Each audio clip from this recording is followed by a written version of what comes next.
So we're going to try and understand the two abortion laws that were passed this month. It's May 2019.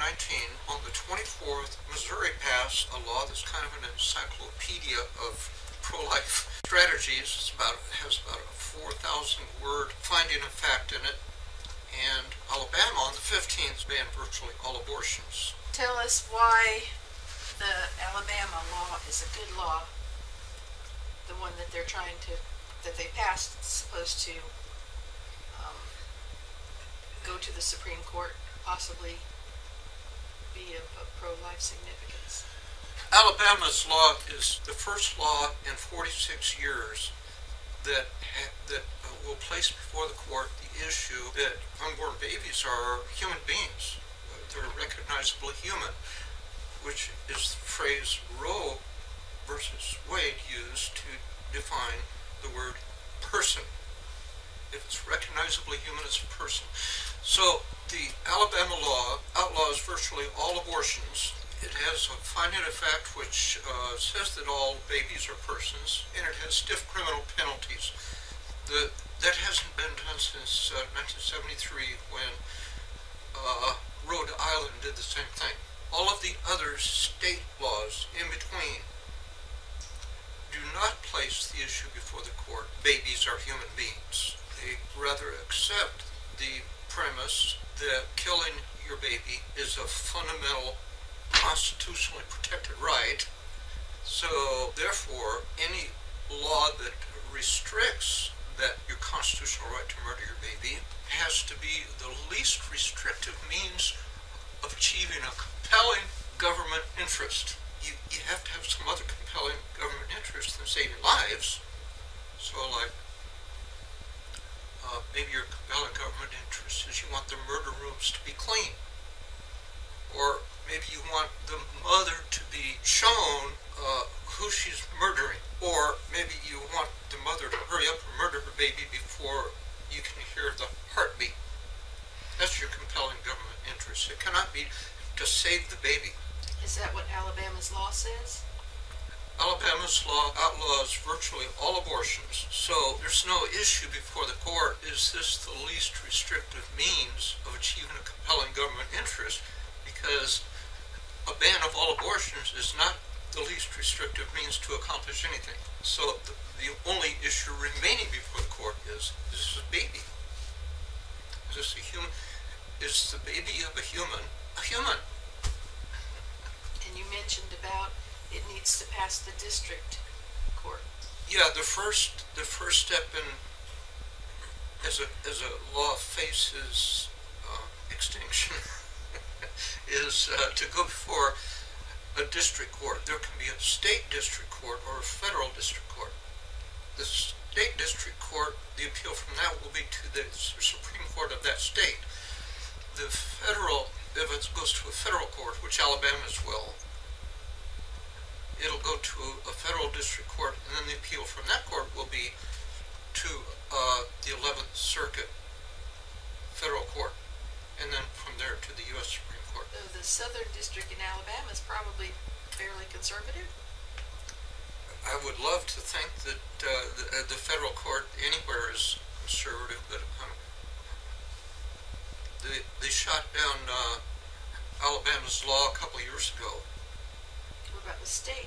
You said the state has a district court that it has to pass. Planned Parenthood will not ask the state court to review this law because the state is very conservative and will definitely approve the Alabama's law. The state courts were dominated by Judge Roy Moore a few years ago. They knocked him off the bench, but still it's very conservative, and they've had some very amazing pro-life rulings. So you're saying that it's conservative, but you're not real optimistic about anything happening with this? No, I don't think the federal courts, where this law will go, is conservative. Okay, so that's the next step up, is the federal? Yeah. Okay. And you said you read the brief.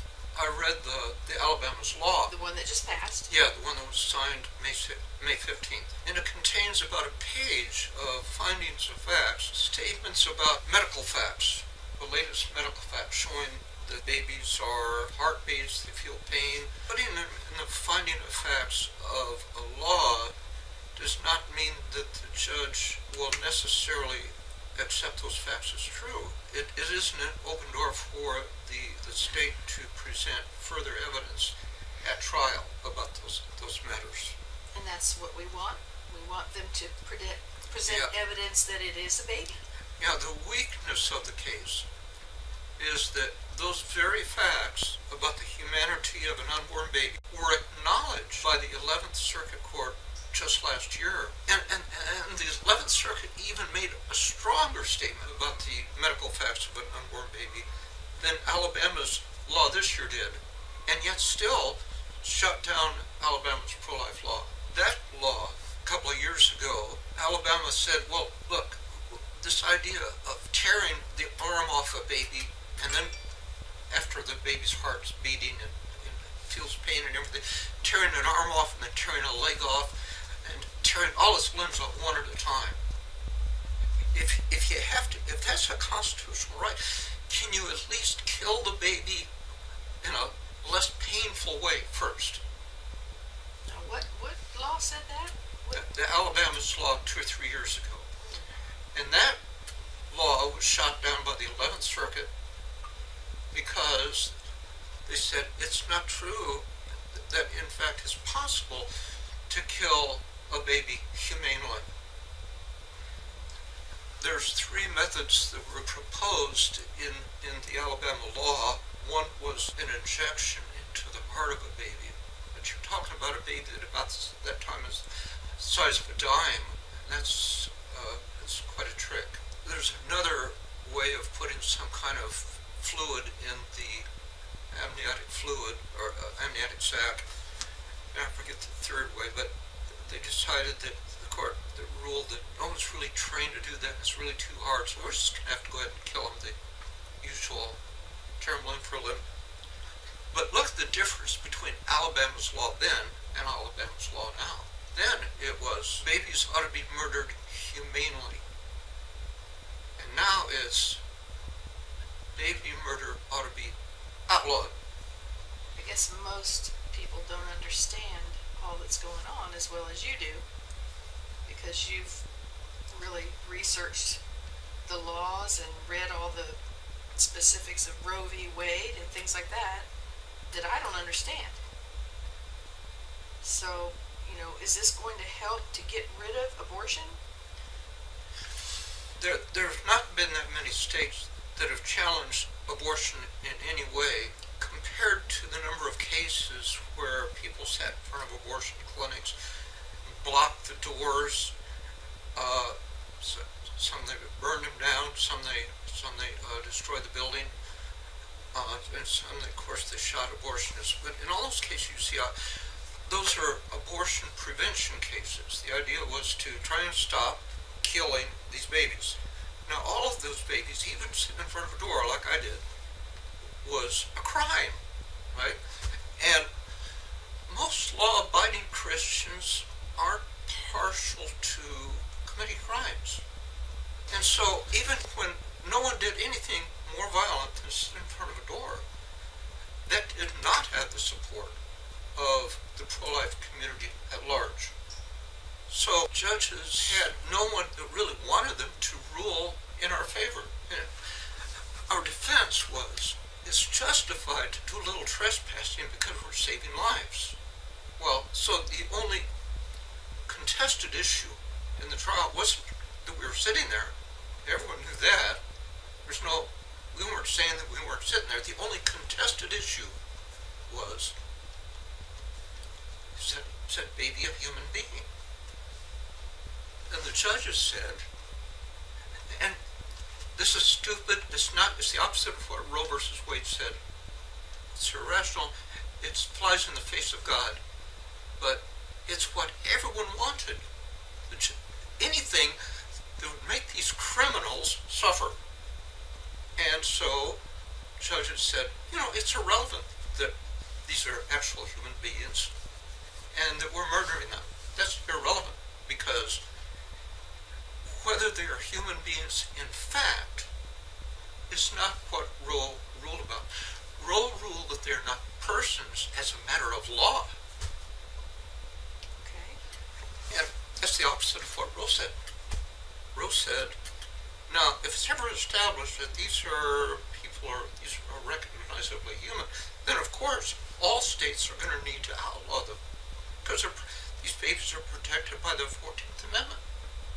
And that has been established that they're human now. I mean, we can see even from conception under microscopes. So why hasn't Roe v. Wade been completely thrown out? Pro-lifers have not brought a case before courts that made that point, that had the support of the pro-life community at large. As I said, the abortion prevention cases all made that point, but they did not have the support of pro-lifers. So, and pro-lifers were the minority of the Republican Party. The Republican Party was the minority party, and the pro-lifers that supported what we were doing to try and save lives were a tiny, tiny minority of pro-lifers. So everyone, virtually, wanted judges to do whatever you have to do to find these people guilty. Now, when a state brings a case, that's much more likely, in other words, when a case is brought to the courts by lawmakers instead of lawbreakers, that's much more likely to have the support of all pro-lifers. And the reason that's important is that if judges don't feel some pressure from a significant portion of the population that understands these legal issues and can recognize when they're dodging the law and evidence, there's no pressure on them to rule justly. So that's why it's important for pro-lifers to study these legal issues, to read court cases, to have curiosity that is not satisfied by reading 3 or 4 sentences of detail in a 4-page fundraising letter. People that can go to a lawmaker and educate the lawmaker about abortion law. It's not really that hard to learn more about abortion law than the average lawmaker knows. But the churches don't teach it. You know, abortion would not have survived 46 months, let alone 46 years, if churches would have even allowed information. If it would even allow the people in their church that knew many of these things, understood abortion and what is going through in courts and in the legislature, to communicate what they know with other people in their church that care about it. Even if it's just 3 or 4 people in a church that care about it, and were allowed to pass information between each other in church, abortion could not have survived a year. So you're saying it's Christians' fault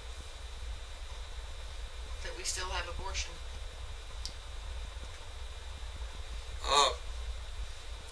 Let's see, what I put it quite that way. A widely quoted verse is 2 Chronicles 7:14, which says, "If my people who are called by my name repent of their wicked ways, then I will hear from heaven and heal their land." That's most of the verse, I think. And so in that sense, it's something that Christians could have stopped, to put it that way. I don't think there's any doubt about that. They're not involved in politics very much, let alone to inform themselves about these cases and present their side before their politicians. I don't see Christians very engaged in that. So this new movie that's come out, Unplanned, has a lot of the public and a lot of Christians more informed, at least kind of disgusted with abortion right now. Is that going to help any? Unplanned, yeah, that was a very good movie.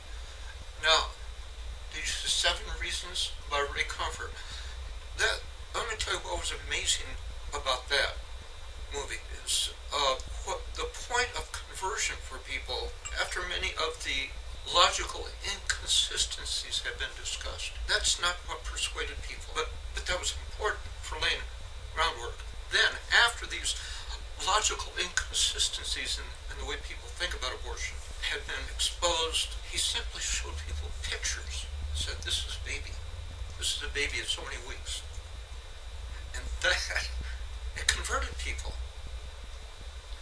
When people see the fact, and that's exactly what we're facing at the court level also. The fact that these are babies. See, the mistake that Missouri and Alabama make is that they don't cite any evidence, any consensus of court-recognized fact finders other than themselves. So it's like they're starting over again. Back in 1973, Texas didn't argue that anyone beyond Texas thought that they were an unborn baby. That groundwork had not been laid to establish that most other states thought that too. But now, 38 states, legislatures, in their unborn victims of violence laws, dozens of juries in abortion prevention cases that acquitted pro-lifers before the judges stopped allowing them to even know what the defense was. And thousands of expert witnesses in those cases. Like, in my case, I found a local doctor that came in and testified that this is an unborn baby. The jury was not allowed to hear him. And that was what happened in all those other abortion prevention cases also. But you see, these expert witnesses were never refuted.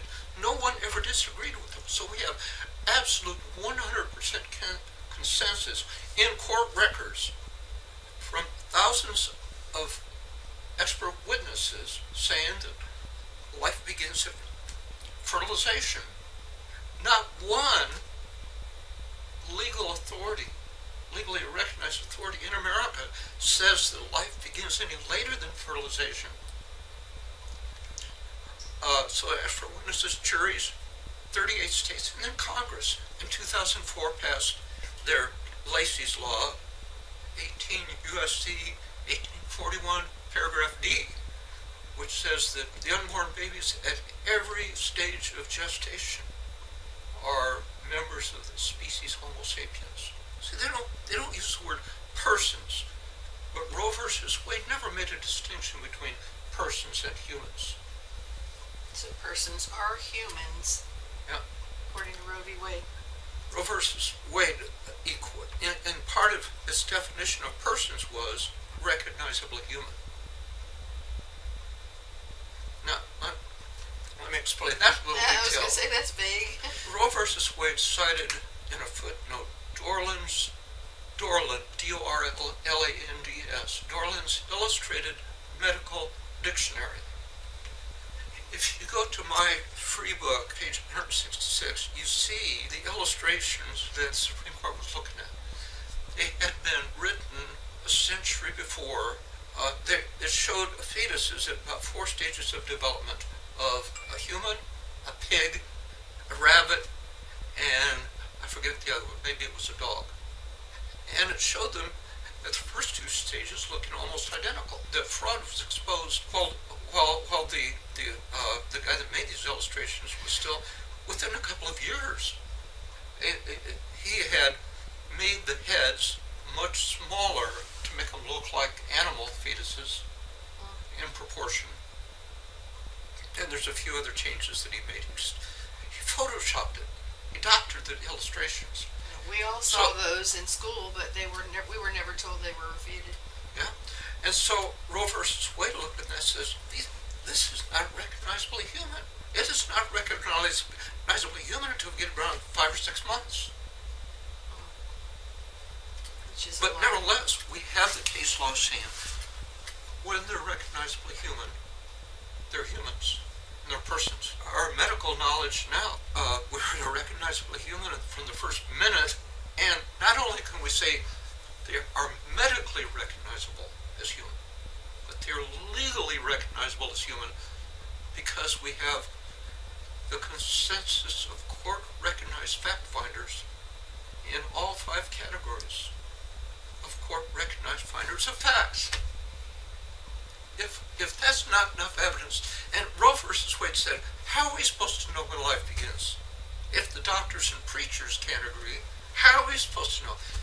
Which should prove that Roe did not treat when life begins as a matter of law, because the Supreme Court does not defer to doctors and preachers' superior expertise on a matter of law. Okay. So you're saying that even though now we know from it's being recognizable, we can see it on camera from very, very early, and it has DNA, human DNA from conception, but they won't allow that evidence in court, is what you're saying? It'll be allowed, but pro-lifers aren't bringing it. State. Oh, I thought you said they wouldn't let you present. In our abortion prevention cases, they had the fiction that Roe decided that babies are not persons as a matter of law, and so therefore juries, the finders of facts, should not even be allowed to know that was the issue, the only contested issue of the case, even though it was a fact issue. So, but when a state brings, like Alabama, has the opportunity to bring that evidence before the court, and when state laws are tested, it's not a jury trial. It's a trial with a judge.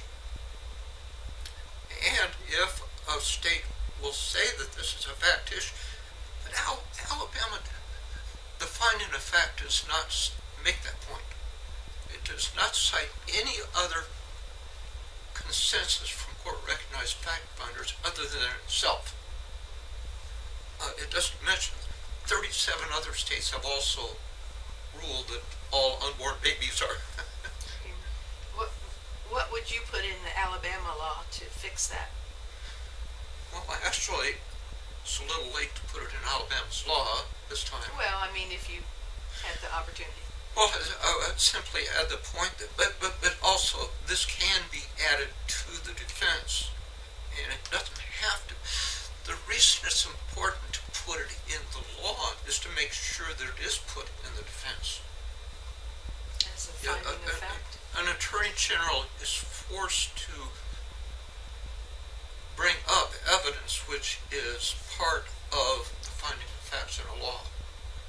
So this could still be done, and what's needed right now is for pro-lifers to understand these issues, understand why it's important, understand why Alabama's case is the only case right now which can really create grounds for overturning Roe v. Wade, and try and communicate with some of the people that are working on this defense and urge them to make these points. So pro-lifers in America, all across America, need to get behind this? How can we do that? How can we make a difference? You said pressure needs to be put on the judges. How do we do that? When this passed the Alabama legislature, it was like, I don't remember the figures, but it was something like 80 to 3. Wow. Oh, the Democrats walked out. Yay. Go Alabama. So anyway, there's all these Republicans in the Alabama legislature that are surely in communication with the attorneys that are going to be defending this. It'll probably be the Alabama Attorney General. So any pro-lifer that understands these issues and can communicate with the Alabama Attorney General, that would be, it's what needs to be done. And I know people don't like to read more than 6 or 8 sentences out of a 4-page fundraising letter of red meat and emotion, but there has to be a significant portion of pro-lifers who understand, have interacted with each other, have developed consensus, a legal strategy that's effective, and will support it, and so they can recognize when a judge dodges it and hold judges accountable. There's quite a few pro-life organizations in different states and Tea Party people, and they're all going to be pro-life and mostly and conservative. So you're saying that we should all get together and put pressure on the judge, and if they try to dodge it, we do what? We call their office? And Well, the way to hold judges accountable at the state level is through elections. I didn't think we could get rid of our judges. Oh, yeah. We got rid of 3 of them here in Iowa a few years ago when all 6 of them created gay marriage. You remember that? I do, but we didn't get rid of the head of the snake, the judge. Well, we got rid of 3 of them, and we didn't, and that's because only those 3 were up that year. And then the 2 years later, we had an opportunity to vote the other 3 off, but by that time, people lost their fire. Right. But at the federal level, now Newt Gingrich has laid out several measures which Congress could do with the full authorization of the Constitution to restrain federal judges. One measure that I've proposed for state, and it's in my book, page 38 or so. This is just an example. The state legislature could make a law clarifying that, our Constitution says that the people in one branch of government cannot do what pertains to the duties of another branch of government. That is malfeasance of office. That's what our Iowa Constitution says. I happen to notice the same thing in the Texas Constitution. I'd like to think several states have something like that. So technically, it could be grounds for impeachment for any judge to overturn any law. There is some merit to having judges inform the rest of us their opinion of whether a law is constitutional. That's helpful sometimes. What the problem is that they're unaccountable. So what the legislature could simply do is say that no district judge can overturn a law. That's ridiculous. We have constitutional scholars. We have several of them in the legislature. How can one judge overturn the consensus of several constitutional scholars? Makes no sense. If you're going to overturn a law, let it at least be only the Supreme Court that can do that. And if they're going to do it, let there be a probation period of a year, and during that year, let the legislature have the power to compel the judges to come to a public hearing and debate the constitutional merits of the law. Yeah, that would be great. And let the people let informed voters then decide which they agree with, the judges or the legislature. How does the law allow right now for getting rid of judges or not going by what their opinion?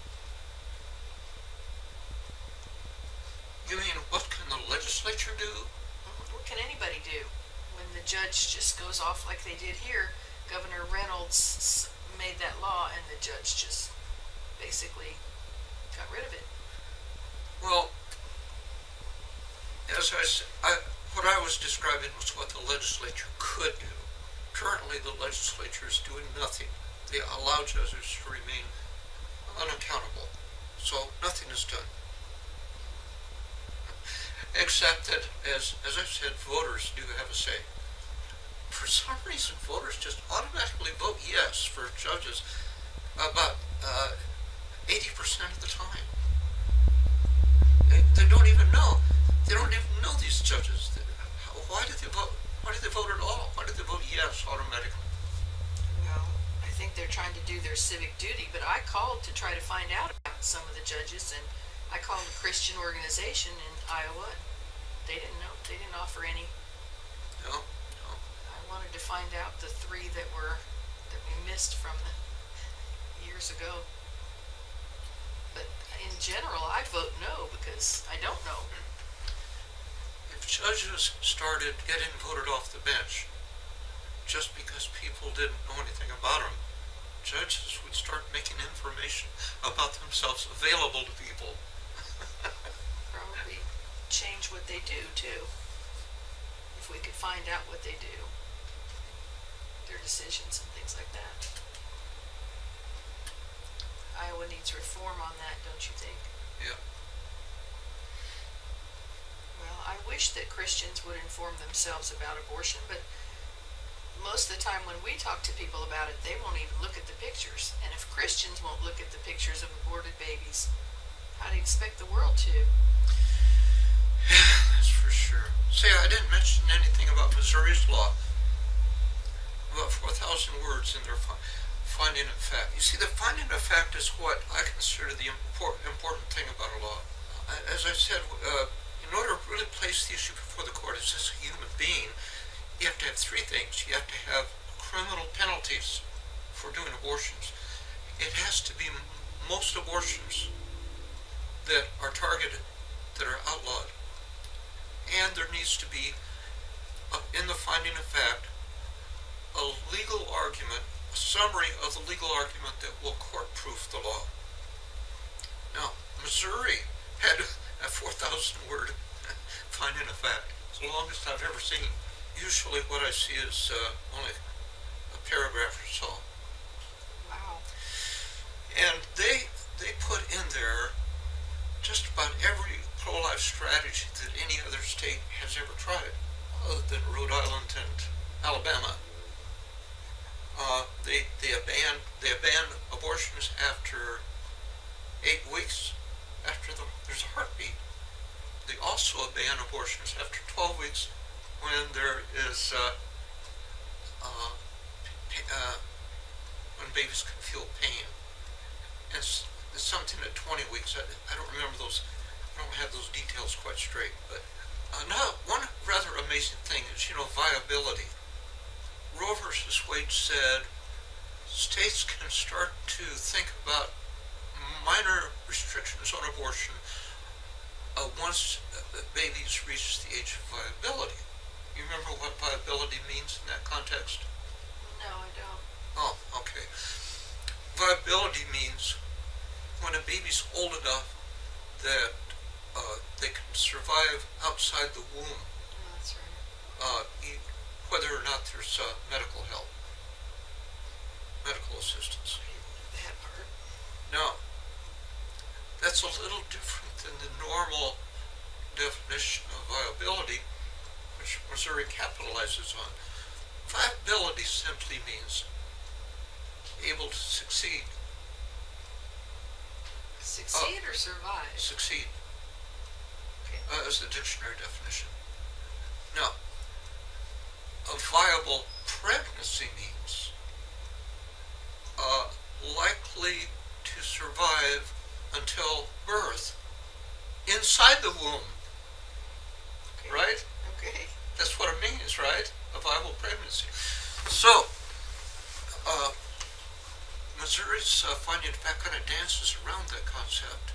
And the reason Roe versus Wade even cared about viability in the first place is that is roughly the same age as quickening, where you can feel the baby kicking in the womb. See, our ancestors, before quickening, before there's any movement that a woman could feel, they didn't know what was in there. They didn't know it was a living human being. It was a total mystery. They didn't even know often if the woman was even pregnant. Right. If you didn't have machines and testing and everything today, you necessarily wouldn't know. Right. And so our ancestors had a lower penalty for an abortion before it was known that there was a living baby in there. And then the stiff penalties arrived after quickening. So Roe, misunderstanding that point, said, well, if they didn't think that babies deserved as much protection before quickening, well, that lines up with these Dorland's medical dictionaries that shows that they're not recognizably human yet.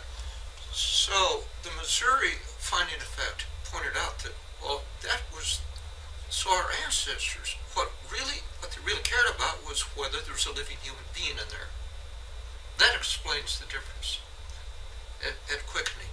Not that not that they didn't care about a living human being before that. So now we can update that fact, and viability, the quickening or the viability standard now moves around fertilization with current medical knowledge. Well, that would make your average Christian think that, or your average person think that, since we know these things, that it can now be, Roe v. Wade can now be overturned. Whatever you say, that it should be easy to do. The Missouri law did not place before the court that these are human beings. Well, they kind of did when they mentioned a heartbeat, they pointed out that according to Missouri law and a lot of other state laws, the heartbeat is an indication of human life. But they didn't really nail that down, and they still continued to use the terms. Really, most abortions are done at 8 weeks or so. The further along you go, the smaller percentage of abortions are done.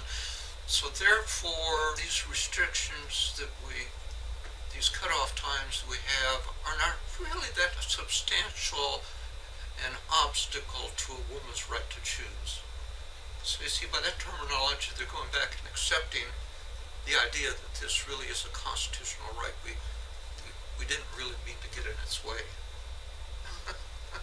What do you think about these laws in New York and Virginia where they can have the babies up until the day of birth and they can be aborted? Yeah, that's an example of a state going beyond what the Supreme Court requires. One concern I had about the New York law was it was reported in conservative media that the New York law ruled that babies are not persons. Now, I consider that important because the defense that I believe states need to bring up in court is that not one American legal authority has ever said life begins any later than fertilization. So if it's really true that New York actually did rule that babies are not persons, see, it's the first time that would have ever happened. It weakens my statement. As it turns out, I looked at the previous New York law and found out that verbiage that was quoted in conservative news had been there for many years and did not have that meaning.